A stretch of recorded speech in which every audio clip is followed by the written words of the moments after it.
여러분, 우리 하나님은 정말 위대하시고 전능하신 하나님이십니다. 오늘 성경을 보니까 하나님께서 예수님의 탄생을 위해서 세상을 움직이시고 계신 것이 막 드러납니다. 당시에 로마 황제는 아우구스투스 황제였습니다.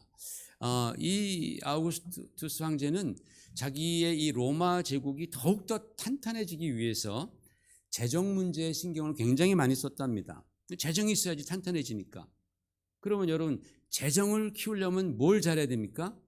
세금 징수를 잘해야 되겠죠. 그래서 세금 징수를 잘해야 되겠다. 그래서 로마뿐만 아니라 자신이 점령했던 그 점령지, 그 지역에서 인구 조사를 실행을 했습니다.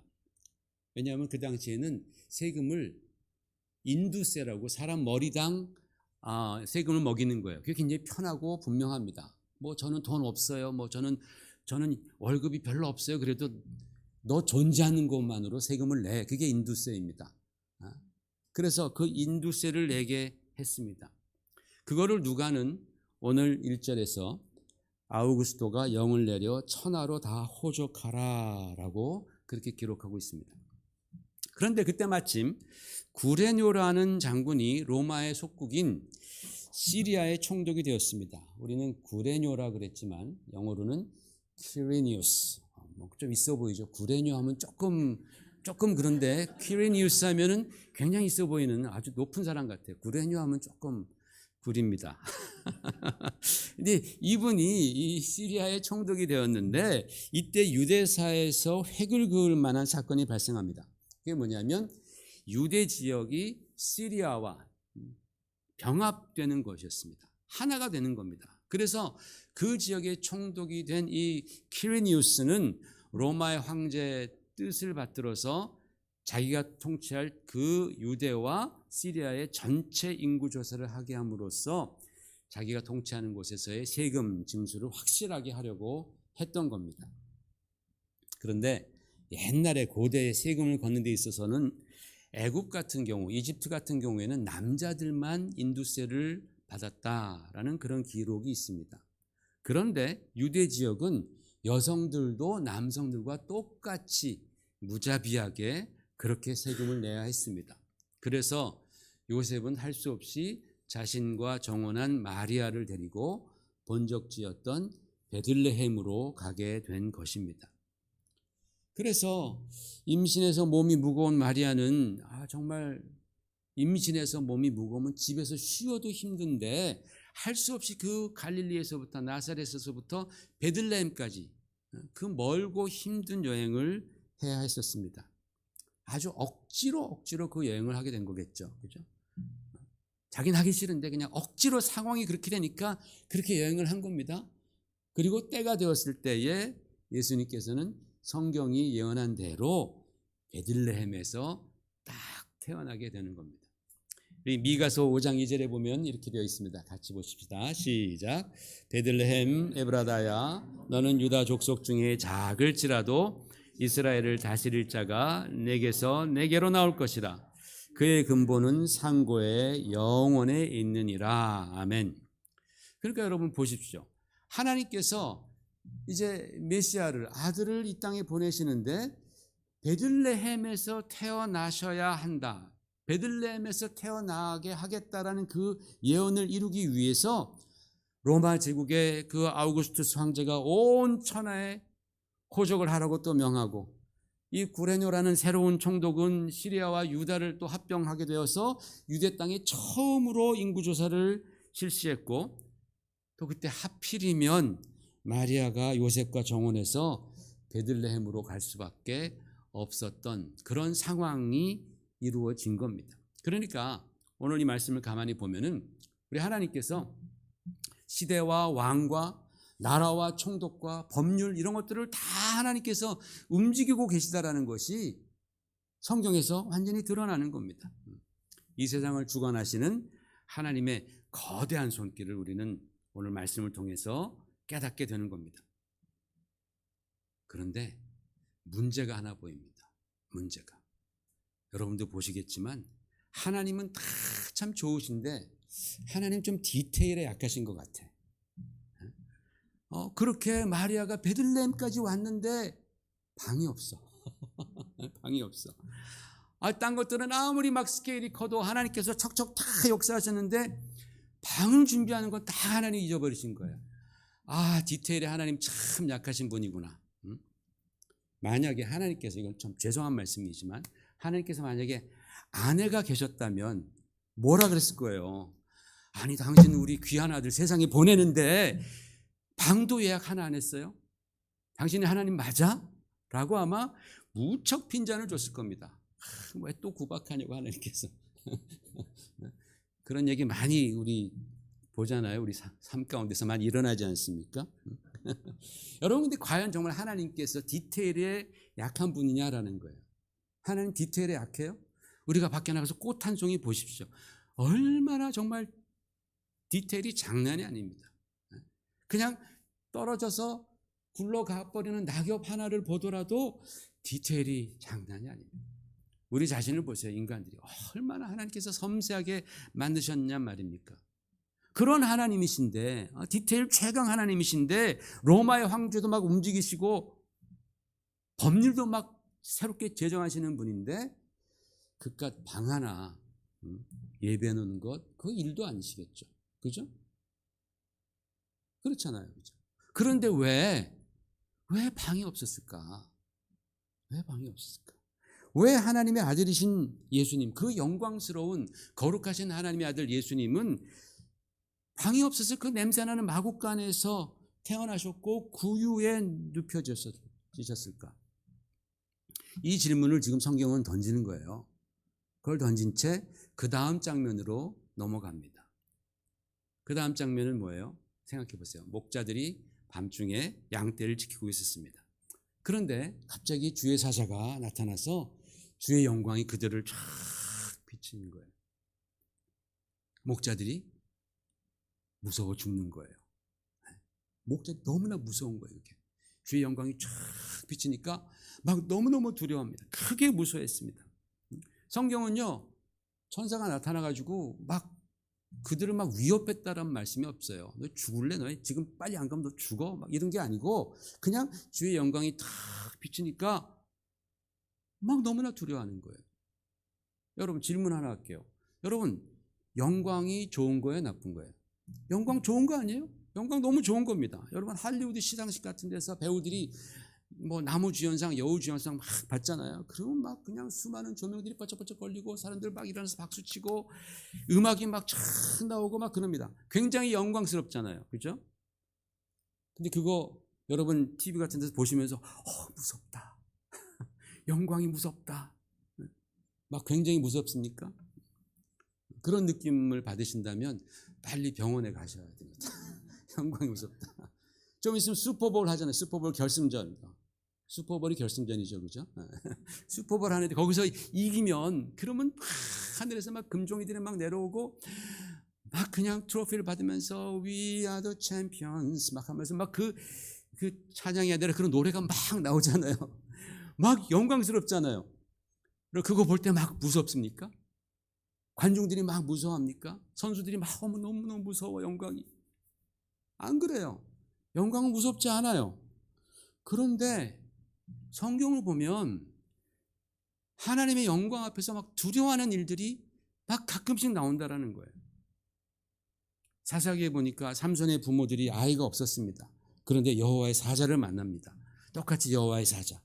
그 천사가 그들에게 아이가 생길 텐데 그를 나실 인으로 하나님께 헌신한 사람으로 드리라 라고 말씀합니다. 그때 삼손의 아버지 마노아가 이렇게 말을 합니다. 같이 보십시다. 시작. 우리가 하나님을 보았으니 반드시 죽으리로다. 너무나 무서운 거예요. 우리가 하나님 봤다. 여호와의 천사를 본 거거든요.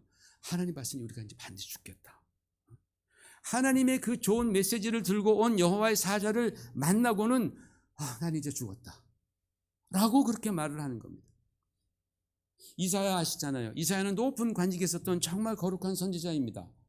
은혜와 영감이 충만했던 선지자입니다. 그 역시 환상을 봅니다.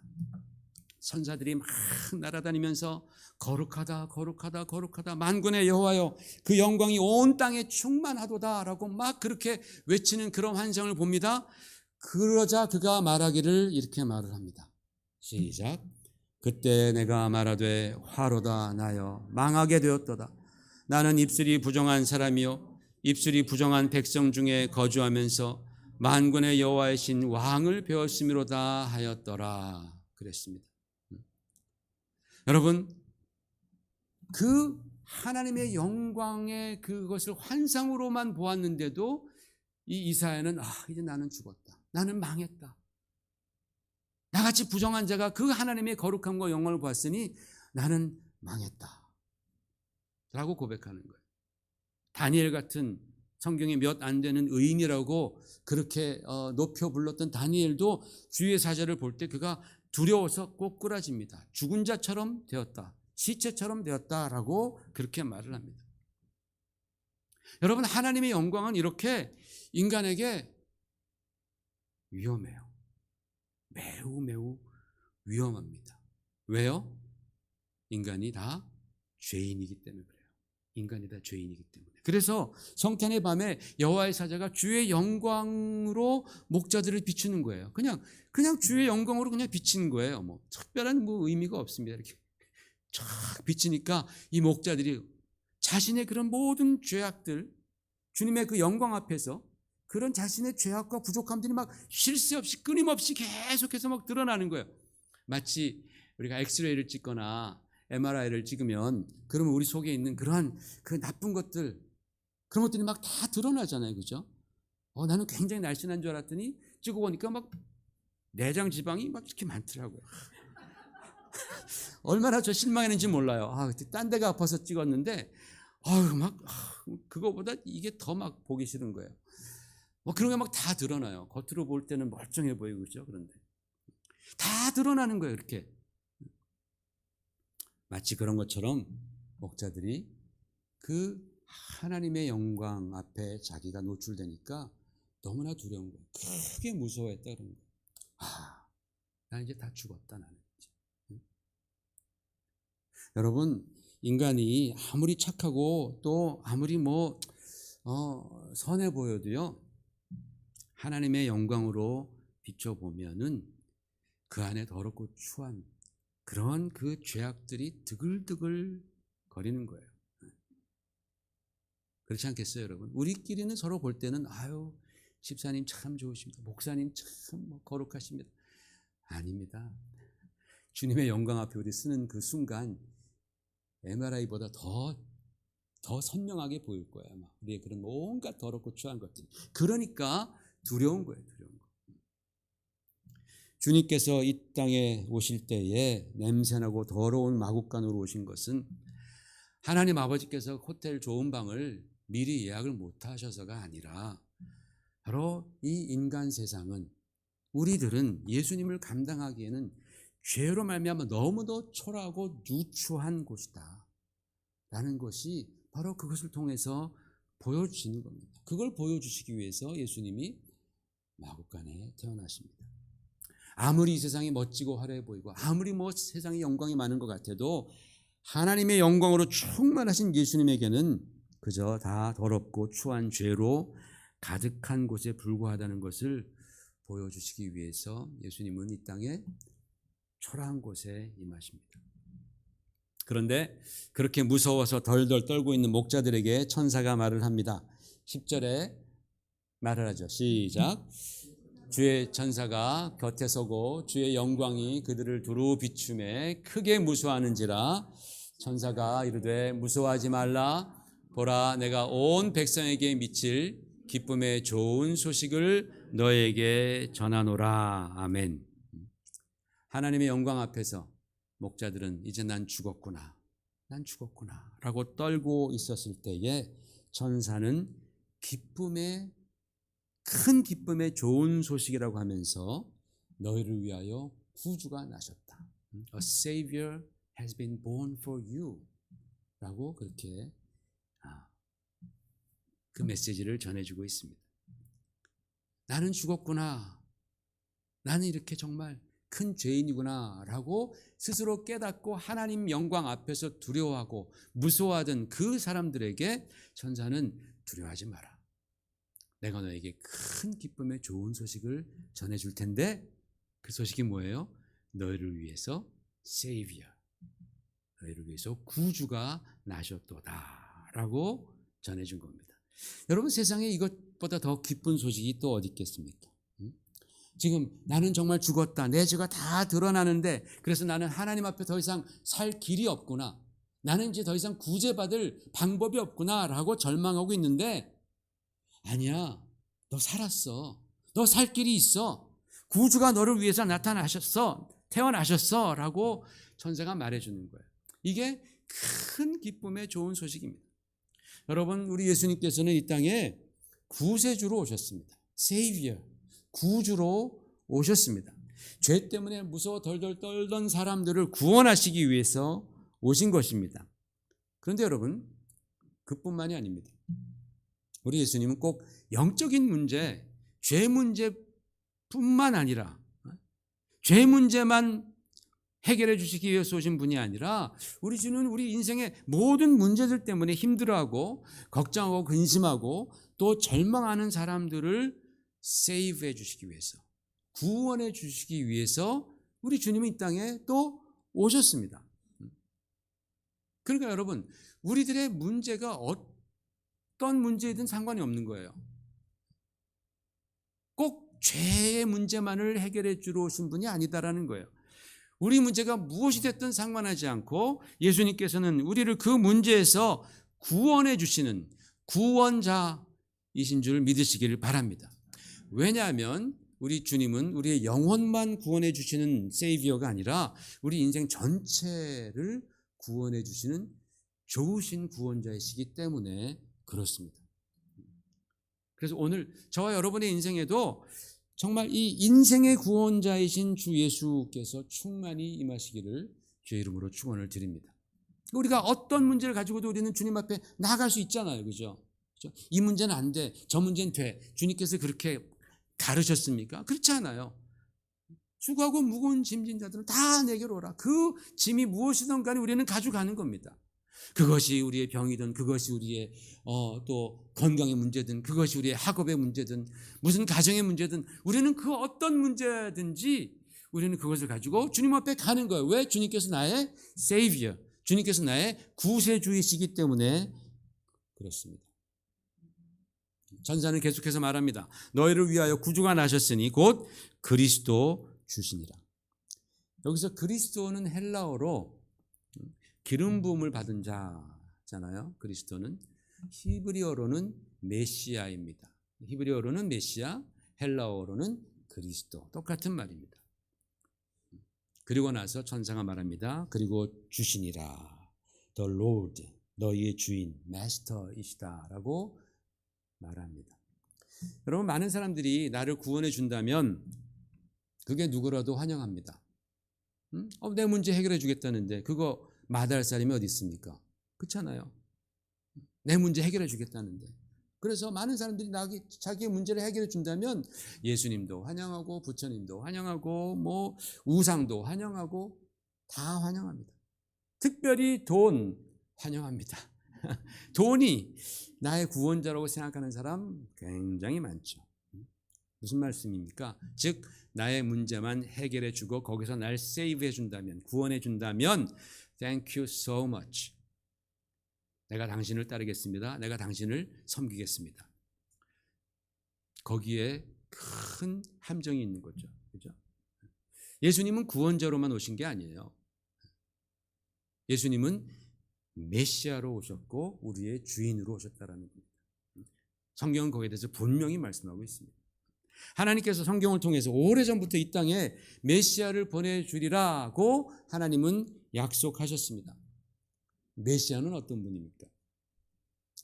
시편 61편에 이사야서 61장에 보니까 메시아를 보내신다고 말씀하면서 그 메시아는 하나님의 영으로 충만한 자요, 가난한 자에게 아름다운 소식을 전하고 마음이 상한 자를 고치고 포로되고 눌린 자에게 자유를 주고 갇힌 자에게 노임을 선포해 주고 모든 슬픈 자를 위로해 주시고 재 대신 화관을 주시고 슬픔 대신 기쁨을 주시고 근심 대신 찬송의 옷을 입혀주시고 마침내는 우리로 하여금 하나님의 영광을 나타내는 그러한 의의 나무가 되게 해주시는 분이 메시아다라고 하나님께서 메시아에 대해서 분명히 이 이사야뿐만 아니라 여러 군데의 시편이나 다른 곳을 통해서 메시아는 어떤 분인가에 대해서 계속해서 말씀하고 있는 거예요.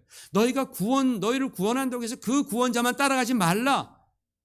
많은 사람들이 저 사람이 나를 구원하는구나. 저게 나를 구원하는구나. 그저 따라가지 않습니까? 우상도 따라가는 거예요. 무당도 따라가고 점쟁이도 따라가고 구원한다면 다 따라갑니다. 왜? 급박하니까, 절박하니까. 그런데 성경은 말씀하는 거예요. 예수님은 세이비어이지만 그러나 또 메사야, 그리스도시다. 하나님께서 너희를 위해서 정말 보내주시는 바로 그분이시다 라고 전사는 우리에게 메시지를 주었습니다. 예수님께서 제자들에게 묻습니다. 사람들이 나를 누구라고 하느냐? 말이 많습니다. 그랬더니 제자들에게 그러면 너희는 나를 누구라고 하느냐? 라고 물었죠. 그랬을 때 베드로는 뭐라고 했습니까? 주는 그리스도시요. 주는 그리스도시요. 주는 메시아시요. 살아계신 하나님의 아들이십니다. 라는 대답을 합니다. 주님께서 기쁘셨어요. 기쁘셔서 그러니까 그 베드로의 대답은 이겁니다. 주는 지금 메시아이시고 지금도 살아계셔서 메시아를 보내시겠다는 그 약속을 지키시는 하나님의 아들이십니다. 주님이 막 기쁘셔가지고 베드로야 내가 복이 있도다 라고 말하는 거예요.